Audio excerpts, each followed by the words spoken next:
So I want to give you a quick engine install tip on this one. First of all, if you don't have a load leveler, you have to get a load leveler. And then, you have the ability to tilt the engine forward and backward by screwing it like this. I went ahead and bent my handle so that it can clear the engine if I decide to snug it up real tight in scenarios where this is real tight to the hood. But real quick, let me show you. I made a few modifications. I boxed this front end in, and then I did that because I curled these in to fit this eyelet hook. So this way I can swivel the engine 360 degrees. So you can just, I don't know what that's called. I think it's eye to eye.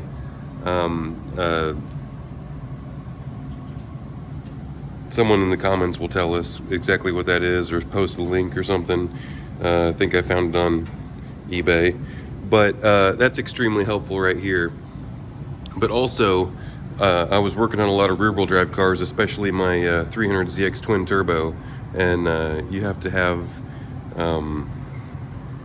a really long arm to get that, because the bumper can bump into the front here, in certain circumstances. So I took this apart and I extended it.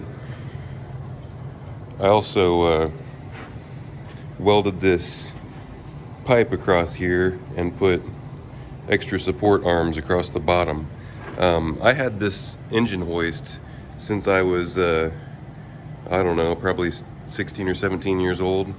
And the original one, I can't tell you, I never had a garage growing up, so I can't tell you how many times the original one got rained on, and it lasted a really long time. I've had to replace the wheels on this thing already, and it's held up. It's been pretty good for how cheap it is. I would like to get a really expensive one, the one I used to use at the dealership, but they're out of stock right now, and I don't even know if they'll let me buy it, so we'll see. If someone knows anything about that, let me know. Anyway, where were we? We're talking about tips to install the engine. So we can shorten it up or lengthen it up. We can tilt it forward and backward, but I don't really feel like it's actually in my extended position right now. So I welded a couple extra pieces of, you could put a square tube piece square to square on it and weld it up. If it's still in here, then it'll be good enough. You don't really, it's not like you're building a skyscraper or anything, but I did something a little bit different. I just took two pieces of angle iron like this, welded them together, seamed them together, and then welded them around, and then drilled a hole through it, and it'll be fine. Anyway, that got me one more notch. That got me, like 6 more inches? But the biggest tip right here is, and a lot of it's probably common sense for most of you.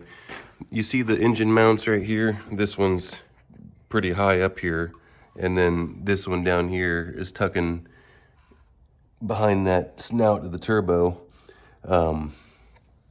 But as you're putting it down in there, you can tilt it and you can do this, but a lot of times it's not this way, correct, from side to side. So you got the bolt of the transmission down here and the bolt of the engine right up there, and you keep on trying to push on the engine to get them to line up. Now, I've gotten really proficient at it because what I do is I line up these dowel pins, and I can pop these dowel pins into place, and then as long as I have it aligned properly like this, then what you're doing is you're just flushing up the cases, flushing up this case with your transmission case, top to bottom, side to side. And if you can do that, But here's the thing. If you're not proficient at it, stuff's going to get in your way. All this stuff's going to get in your way. So what I have here is just a entry-level ratchet strap. So I've got the bolt for that swivel hook extended a little bit. You know, as long as it's a lock nut, then it's not going to unscrew itself. But you wouldn't have to put it there. You could put it up top here, whatever you're more comfortable with. This kind of keeps it out of the way a little bit, I feel like, the more it's further out there. And then you want to keep your handle up top here. On this particular engine, you know, applies for all engines, but on this particular engine, you know, I'm a little bit familiar with it. And I personally believe if all you're doing is just tilting a little bit, that it's going to be just fine right there. And if it's not, I can replace the hose, but like I told you already, I personally believe it's going to be fine.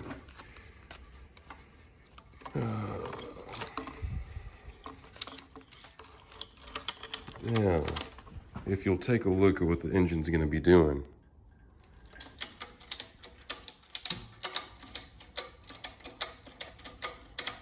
There you go. It's like an addition to your load leveler. Now you can, let me go to a little bit of an extreme and see that?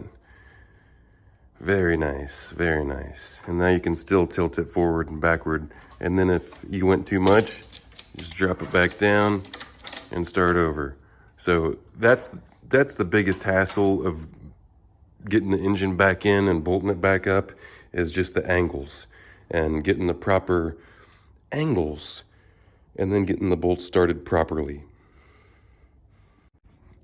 Now, imagine this is a clutch and it's a rear-wheel drive car and the engine's still installed. What I used to do to take the transmission out, and whenever I would have the clutch installed and I would put the transmission back in, you know, I didn't have a lift and I was working underneath the car on jack stands and whatnot. You would take the shifter out.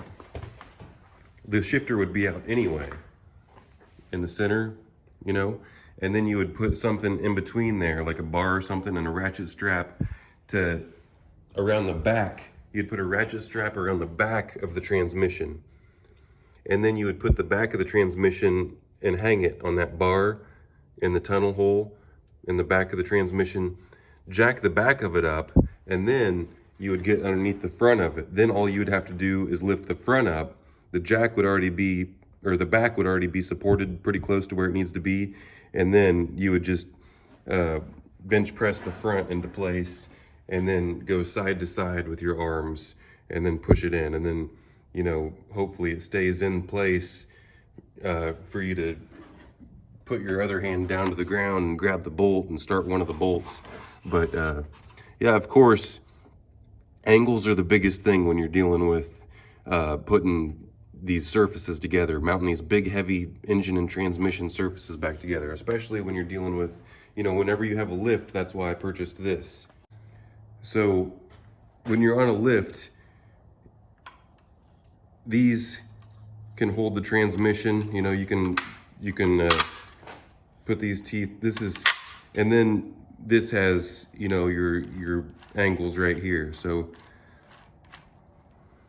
this is so crucial to get the correct angles before you start attempting to even put the bolts in, because that kind of stuff can drive you nuts if you you know, don't have the right angles, man. It's all about the angles. Of course, on any engine, you also want to inspect your engine mounts. People call them motor mounts. For some reason, they still like to mix up the terminology engines and motors. These things, these rubber mounts, they hold your engine, and you want to make sure that they're not blown apart and they feel correct and they look correct. This one doesn't have any stress cracks, neither does this one, so they should be in good shape. But you want to stay tuned in the future because I've got aftermarket mounts that are really firm, and we're going to see how those ride and how those feel.